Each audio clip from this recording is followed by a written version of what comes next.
I always thought owning a pool would be my ticket to paradise, a little slice of heaven after years of busting my hump in construction, sweating under the Georgia sun, but man, was I wrong.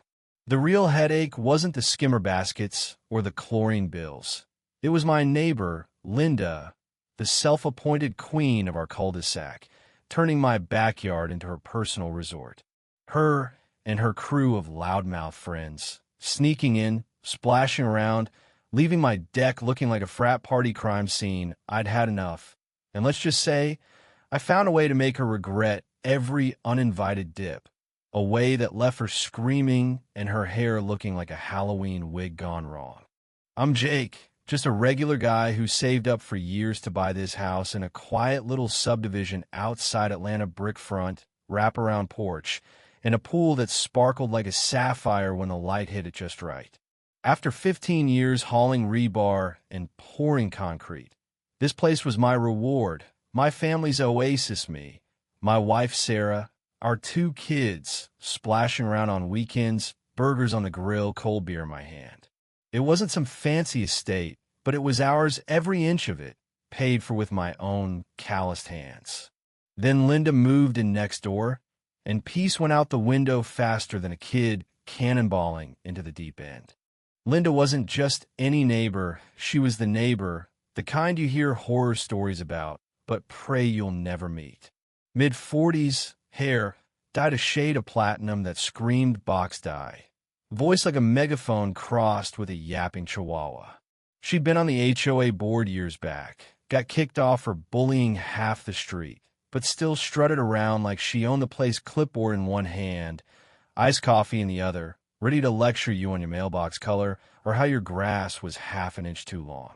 At first, I figured I'd just nod, smile, keep my head down. I'm not a confrontational guy, live and let live, But Linda didn't do let live. She did take over.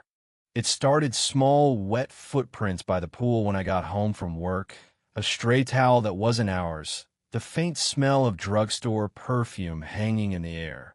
Then one evening, I peeked through the blinds and there she was, Linda, in a leopard print swimsuit, lounging on my deck chair like she was at a Vegas pool party, sipping rose from a tumbler. I marched out, trying to keep it civil. Hey, Linda, this is private property, mind asking first. She just laughed, that sharp, fake laugh that makes your skin crawl. Oh, Jake, lighten up, we're neighbors share. Not my pool, we don't, I shot back. But she waved me off like I was some kid whining about his toys. That's when it got worse. Soon, it wasn't just Linda, it was her whole posse. 4 or 5 women, sometimes a husband or 2, waltzing through my side gate like they'd been handed a key. They'd crank up a Bluetooth speaker, blasting Journey or some twangy country hits, pop open wine coolers, and leave behind a trail of chip bags, bottle caps, and once, I kid you not, a half-eaten hot dog floating in my pool like a sad little raft. I'd come home, bone-tired from a 10-hour shift, and find my backyard trashed, water cloudy with sunscreen, a blow-up unicorn bobbing in the corner with lipstick smeared on its face. It wasn't just annoying, it was personal. This was my home, my family's space, and Linda was spitting on it with that smug grin of hers. I tried reasoning with her again. Linda, you're trespassing, this stops now. She just smirked, adjusting her sunglasses. Oh, Jake, don't be so stingy, pools are for enjoying, not hoarding. Stingy? That word lit a fire in me. Stingy, when I'd worked overtime to afford this place. Stingy, when I spent my weekends scrubbing algae and balancing pH levels. But the final straw was her Instagram post. I was scrolling one night, trying to unwind, when I saw Linda posing in my pool, arms raised like she'd won the lottery, caption screaming, living large at the neighborhood's best spot. HOA perks, pool life. The comments poured in, wow, jealous. Is this your pool, Linda? And she just lapped it up, not a word about whose property she was on. That's when I knew polite wasn't going to cut it anymore. I needed a plan. I started keeping tabs, photos of their trash, videos of them sneaking in, screenshots of Linda's posts. I thought about dragging the HOA into it, But those meetings are a zoo, and Linda would have turned it into a sob story, painting me as the bad guy. So one night, sitting on my deck, staring at the pool with a beer in hand, I spotted a jug of industrial-strength bleach in the shed, left over from cleaning the patio. The label read, "Caution, may cause irritation." And just like that, an idea hit me, sharp as a nail gun. I didn't need to yell or call the cops or beg the HOA. I just needed to let Linda enjoy my pool on my terms. A little extra bleach, not enough to hurt anyone, but enough to make her skin itch like crazy. Her precious dyed job frizz up like a bad perm enough to make her think twice about my backyard. I couldn't just dump it in and hope for the best. I had to be smart. Linda wasn't dumb. She'd sue me faster than you can say personal injury. So I stayed up late, digging through pool forums, learning about chlorine shocks, and what happens if you push the levels just a bit too far. Dry hair, itchy skin, faded swimsuits, perfect. Nothing permanent, just pure, glorious embarrassment. I grabbed a couple extra jugs from the hardware store, nodded to the cashier like I was just sprucing up the deck, and hid them behind the mower. Linda had a pattern big parties on Saturdays, smaller dips on Wednesdays.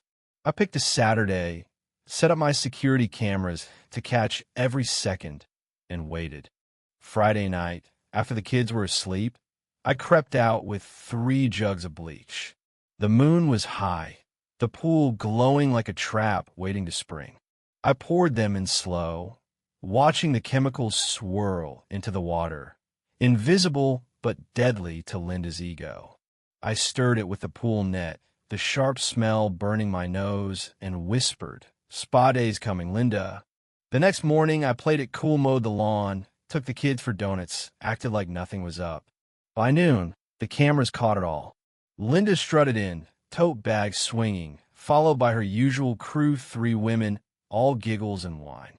They dove in, splashing, laughing, clueless. I watched from my phone, heart pounding. Showtime. It took maybe 10 minutes. One of her friends started scratching her arm, frowning. Another squirmed, rubbing her shoulders. Then Linda reached up, touched her hair, and let out a scream that could have shattered glass. My hair. Oh my God, what's happening to my hair? Her blonde locks were turning into a frizzy, brittle mess, streaks of orange peeking through like a bad tie-dye job. Her friends scrambled out, clawing at their skin, yelling about burning. One slipped on the deck, nearly eating it, while Linda thrashed to the ladder, makeup smearing, looking like she'd been zapped by lightning. I leaned back, grinning like a kid on Christmas. The bleach had worked, not dangerous, but humiliating as hell. The aftermath was pure gold. Linda's crew fled, leaving behind spilled wine and soggy pretzels. I saved the footage, every glorious second of it. By evening, Linda marched past my house, wrapped in a robe, her hair a tumbleweed disaster. She caught my eye and snapped, "Your pool's a hazard." I just shrugged. Works fine for me. Her friends wouldn't even look at me, scurrying off like wet rats. For days, Linda went quiet, no HOA patrols, no barking at kids on skateboards. The neighborhood buzzed. At the coffee shop, I overheard, "Did you see Linda's hair?" Like a scarecrow got struck by lightning. Even the shy folks who never crossed her were giggling. I didn't have to say a word. Her shame was doing all the talking. But Linda wasn't done. At the next HOA meeting, in our community center with its folding chairs and stale coffee, she came out swinging. She stood up, scarf hiding her fried hair, and declared, "There's a health hazard in this neighborhood, a pool with dangerous chemicals." The room went quiet. She was trying to pin it on me, make me the villain. I stood up slow and calm. "Funny, Linda, how you know so much about my pool's chemicals." A few laughs broke out. "Care to explain?" I held up my phone, plugged it into the projector, and played the footage. Linda sneaking in, partying, then shrieking as her hair betrayed her. The room exploded, gasps, laughter, one guy muttering, "About damn time." The HOA president, Tom, shut her down. Karen, you're trespassing. You're fined, and you're banned from community spaces for 6 months. Linda's face went red, her scarf slipping to reveal the mess underneath. She was done. She tried to fight back, spread gossip about me, poisoning her, even called the cops, but the footage killed her story every time. She threw one last sad party in her own backyard, but her pool was a swamp, and her guests bailed early. Meanwhile, my place became the neighborhood hub, kids swimming, neighbors bringing beers, all with permission. Linda's reign was over. She'd ruled by fear, but now she was a punchline, hiding under hats, her clipboard gathering dust. Sitting by my pool that summer, kids splashing, Sarah reading beside me, I realized something. This wasn't just about a pool or some bleach. It was about standing up. I let Linda push me around for months, scared of rocking the boat.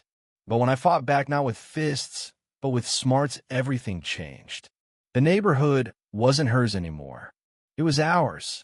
And yeah, I know Linda's out there, plotting, waiting for her next move. People like her don't quit. But I'm ready, because I'm not just the guy next door anymore. I'm the guy who took her down. So what's your take? Ever had a neighbor like Linda, or an HOA horror story that makes your blood boil? Drop it in the comments. I want to hear who's right, who's wrong, and how you'd handle a backyard bully. Hit subscribe if you're here for more stories where the little guy wins, because trust me, there's plenty more where this came from.